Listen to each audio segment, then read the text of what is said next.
Hello students, on 1st May we study growth and development in plants. Last day हम इस chapter को start कर चुके हैं, सो हम कुछ टॉपिक्स पढ़ चुके हैं. आज हम स्टार्ट करेंगे growth plants from root, stem and leaves. इनको एक अलग अलग देखेंगे हम इन डिटेल्स में. चलो तो देखते हैं. Plants are amazing. They can grow not only from seed but also with the help of their root, stem and leaves. Plants काफ़ी अमेजिंग हैं क्योंकि ये सिर्फ सीड से ग्रो नहीं करते, इनके स्टेम से भी ग्रो होते हैं और लीव्स से भी. कुछ प्लांट्स होते हैं जो रूट से ग्रो करते हैं, कुछ स्टेम से और कुछ लीव से, और कुछ जो है वो सीड से ग्रो करते हैं. तो आइए और कुछ एग्जांपल्स दिए हुए हैं कि कौन से प्लांट्स किस पार्ट से ग्रो करते हैं. तो first one is from roots. तो रूट से हमारे कौन कौन से प्लांट्स ग्रो करते हैं, like carrot, radish, beetroot, dahlia and turnip can grow into new plants from their roots. ये कौन से हैं जो हमारे रूट से ग्रो करते हैं. इनकी न्यू प्लांट को ग्रो करने के लिए इनकी रूट्स की ज़रूरत होती है. लाइक यहाँ पे आपको डहेलिया दिखाया गया है. अगर इसका हमें न्यू प्लांट चाहिए तो इसकी रूट को ग्रो करना पड़ेगा, उससे जो है उसकी न्यू प्लांट ग्रो हो जाएगी. नेक्स्ट है हमारा फ्रॉम स्टेम. स्टेम से कौन कौन से प्लांट ग्रो होते हैं. Many plants like rose, money plant, sugar cane can be grown from stem cutting. अब ये प्लांट जो है इनके स्टेम से जो है न्यू प्लांट ग्रो होता है. इनके स्टेम को काटना पड़ता है हमें और दूसरी जगह प्लांट करना पड़ता है, मतलब कि ग्रो के लिए उसे लगाना पड़ता है और फिर वो न्यू प्लांट्स में ग्रो हो जाते हैं. इनकी स्टेम को एक स्लांट में काटा जाता है इस टाइप से, और फिर इन्हें सॉइल में ग्रो किया जाता है और न्यू प्लांट्स ग्रो होता है. From underground stem. अब अंडरग्राउंड स्टेम से कौन कौन से प्लांट होते हैं. पहले अंडरग्राउंड स्टेम होता क्या है. अंडरग्राउंड स्टेम होता है कि जैसे किसी भी प्लांट के, जैसे फ्रूट है या कुछ भी है, लाइक एग्जांपल पोटैटो ले लो. पोटैटो के ऊपर आपने देखा होगा जैसे छोटी छोटी आइस सी बनी होती है. देखिए इसमें फ़ोटो भी दिखाया हुआ है. ये जो हमारी छोटे छोटे से दिखाए हुए, ये हमें आई बोलते हैं इन्हें, पोटैटो विद आई. इनसे जो है इनके न्यू प्लांट्स ग्रो होते हैं. पोटैटो की न्यू प्लांट किससे ग्रो होती है, इन रूट से, इन आई के ज़रिए. तो इसलिए इन्हें अंडरग्राउंड स्टेम बोला गया है क्योंकि वो जो है मतलब पोटैटो आपको पता है कि अंडरग्राउंड होता है, मिट्टी के अंदर ही होता है, इसे हमें निकालना पड़ता है. तो उसके अंदर ही उसकी आइज बर्ड्स होती है जिसकी वजह से न्यू प्लांट ग्रो होता है. Potato and underground stem has bud like eyes which give rise to a new plant. अब यही बर्ड जो है हमें न्यू प्लांट ग्रो करके देते हैं, पोटैटो की, और एक अंडरग्राउंड स्टेम होता है. दूसरा हमारा फ्रॉम लीव्स. अब लीव्स से कौन से, leaves like bryophyllum grow new plant on its edges. These plant let fall off and grow into new plants.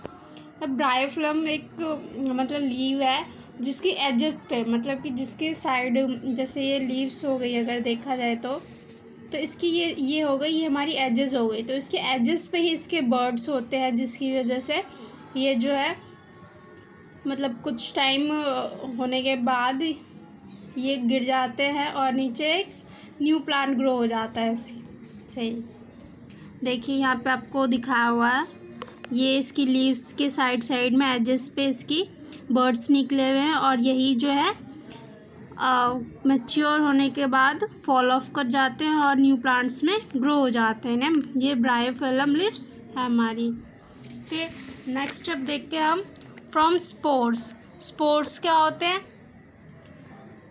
Spores देखिए, some plants like mushroom and fungi do not have any seeds. अब कुछ plants होते हैं like mushroom and fungi, इनके पास seeds नहीं होती. अब इनके पास बीज नहीं होती. दे प्रोड्यूस क्या करते हैं, स्पोर प्रोड्यूस करते हैं. स्पोर्स होते हैं छोटे छोटे छेद टाइप के होल्स, हाँ होल्स मान सकते हो आप, each of which grow into a new plant, जो है इनकी न्यू प्लांट में ग्रो हो जाते हैं। देखिए आप देख सकते हैं इनमें छोटे छोटे काफ़ी सारे स्पोर्स हैं, ये फंजाई का दिखाया गया है। इनसे ही जो है इनके न्यू प्लांट्स ग्रो होते हैं, इनके पास सीड्स नहीं होती। अब नेक्स्ट टॉपिक पे चलते हैं हम अपने। आई होप आप सबको समझ आ रहा होगा। Crops and agriculture, plants provide food, oxygen, medicine, timber etcetera to us. अब क्रॉप्स एंड एग्रीकल्चर है क्या? क्रॉप्स एंड एग्रीकल्चर एक प्लांट ग्रो करने का एक प्रैक्टिस है कि हम प्लांट ग्रो करते कैसे हैं, उसको आइए आगे हम देखते हैं। अब प्लांट्स हमें क्या क्या प्रोवाइड करता है? फूड प्रोवाइड करता है, ऑक्सीजन प्रोवाइड करता है, मेडिसिन, टिम्बर एक्सेट्रा। बहुत सारी चीज़ें हमें हमारी लाइफ के लिए एसेंशियल भी है। फूड भी ज़रूरी है, ऑक्सीजन भी है, मेडिसिन भी चाहिए होती है हमें, टिम्बर भी चाहिए। तो ये सारी चीज़ें हमें ज़रूरी होती है, ये हमें प्लांट से मिलती है।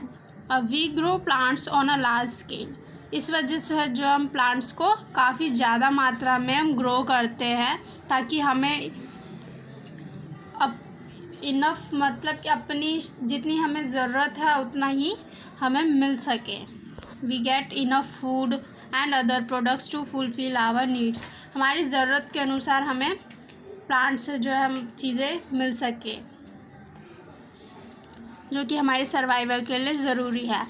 अब this practice of growing plant on a large scale और for food and other products is called agriculture. अब एग्रीकल्चर किसे कहते हैं?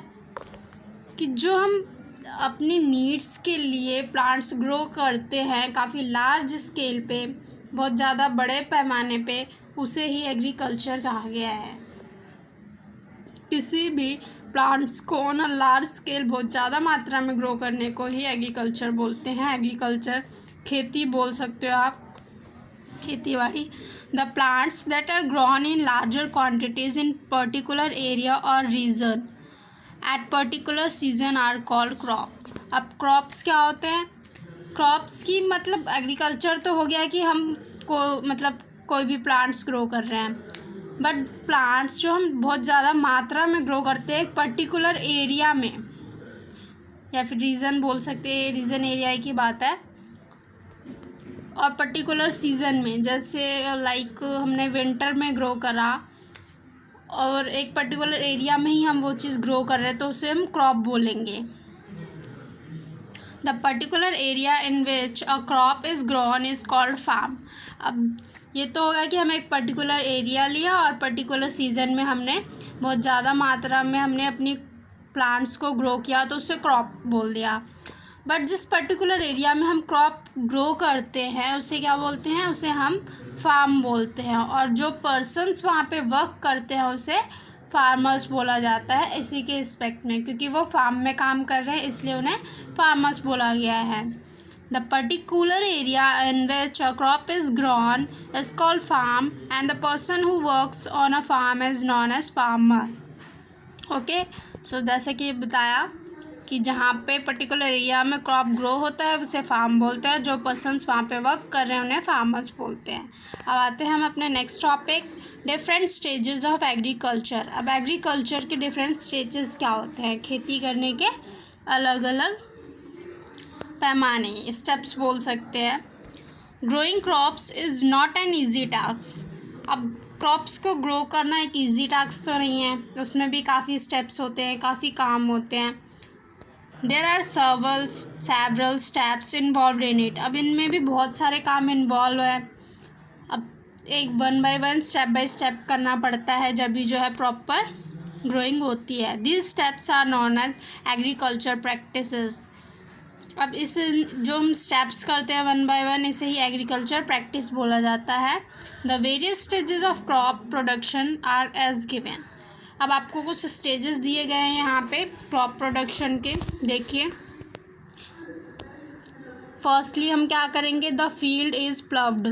जो हमें फील्ड जहाँ पे हमें खेती करनी है उसको हमें पहले क्या करने का पड़ेगा? प्लव्ड करना पड़ेगा। प्लव मतलब उसकी जुताई करनी पड़ेगी।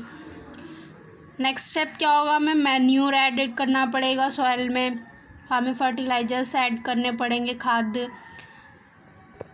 देन सीड्स आर सोन, हमें सीड्स बोने पड़ेंगे। सोन मतलब होता है बोना, सीड्स को सॉइल के अंदर डालना सोन कहलाता है। Then next point, the crops are watered और द फील्ड आर इरिगेटेड।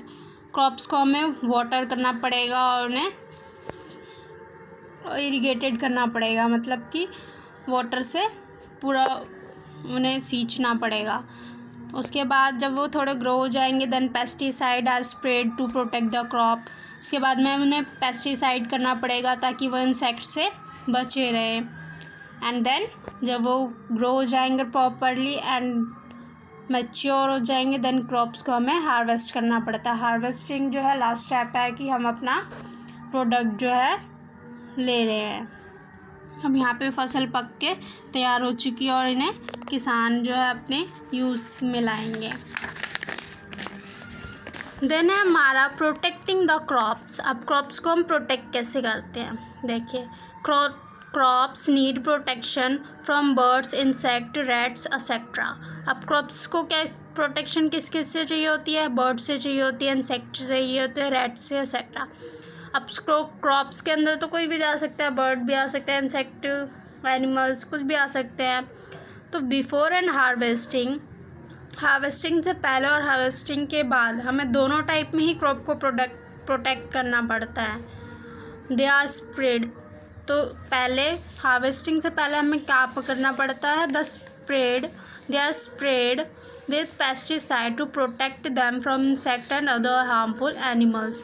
अब हम उसमें पेस्टिसाइड की स्प्रे करवाते हैं ताकि जो है इंसेक्ट से वो प्लांट जो है हमारा क्रॉप जो है वो बचा रहे, जो उसमें इंसेक्ट्स आए भी हैं वो मर जाए। Farmer also use square cross क्या होते हैं, एक को मतलब मैन टाइप का पुतला सा बना दिया जाता है, अपने लोगों ने देखा भी होगा, और खेतों के बीच में खड़ा कर दिया जाता है जिससे कि है उनके बर्ड्स जो है उनके खेत के आसपास ना आए।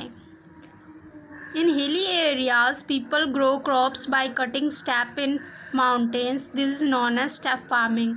अब हिली एरियाज़ में कैसे क्रॉप्स होते हैं, वहाँ पे स्टेप बाय स्टेप क्रॉप होता है। माउंटेन्स को क्रॉप्स जो है वो कटिंग करके माउंटेन्स की डिज़ाइन में बना दिए जाते हैं, जिसे स्टेप फार्मिंग बोलते हैं। देखिए यहाँ पे दिखाया भी गया है, ये आपको एक लग रहा होगा जैसे कि माउंटेन्स है, तो स्टेप बाय स्टेप से दिखाया गया, इसे स्टेप फार्मिंग बोलते हैं।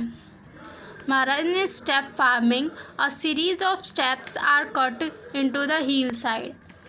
अब जो है स्टेप फार्मिंग में क्या होता है कि स्टेप्स काटे जाते हैं हिल साइड में और स्टोन वॉल बिल्ड किया जाता है ताकि उनको हर साइड से प्रोटेक्शन मिल सके। अ पर्टिकुलर क्रॉप में grow well in one season. अब जो एक पर्टिकुलर क्रॉप जो है वो एक ही सीज़न में अच्छी तरीके से ग्रो कर पाता है, वो हर सीज़न में ग्रो नहीं कर पाता। May not grow that well in another season, ज़रूरी नहीं है कि वो दूसरे सीज़न में भी उसी तरीके से ग्रो करे और उतनी ही फसल दे। For example some crops like rice and maize are grown in summer from June to October. अब एग्ज़ाम्पल दिए गए यहाँ पे कि लाइक राइस एंड मेज, चावल और मेज की खेती जो है वो कब होती है, समर्स में, जून टू अक्टूबर के बीच में इनकी खेती होती है, इसलिए इन्हें क्या बोला जाता है, खारिफ क्रॉप्स। खारिफ क्रॉप्स में हमारे क्या आते हैं, rice and maize. And another one is crops like wheat and gram are grown in winter.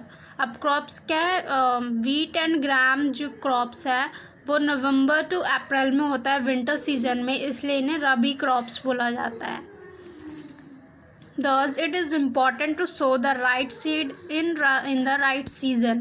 अब इसलिए हमें ज़रूरी है कि हम जो हमारी जिस सीज़न में जो सीड ग्रो करेगी हम उस सीज़न में वही शो करें, मतलब वही बोए ताकि हमें अच्छी फसल मिले। जैसे खारिफ के सीज़न में खारिफ क्रॉप शो करें और राबी सीज़न में राबी क्रॉप्स बो करें। देखिए यहाँ पे एग्जांपल दिया गया है, ये खारिफ क्रॉप्स दिखाया गया है मेज के, एंड रबी क्रॉप्स दिखाया गया है ये हमारा वीट के। ओके, सम यहाँ पे फैक्ट्स कुछ देख लीजिए।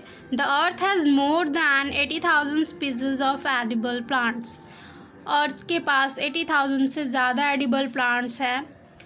हमें खाने के लिए बहुत ज़्यादा प्लांट्स है। 80,000 स्पीसीज से ज़्यादा स्पीसीज होती है, मतलब उनकी प्रजातियाँ। एडिबल प्लांट्स की इतनी ज़्यादा प्रजातियाँ अर्थ पे। The first potato were cultivated in Peru about 7,000 years ago. First potato कब कल्टिवेट हुआ था?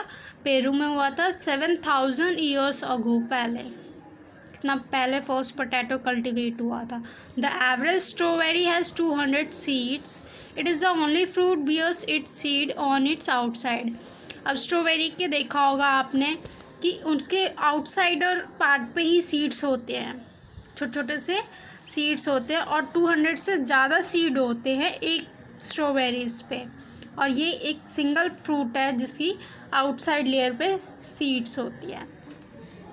There is some hotkeys like barely, almost, not, hardly.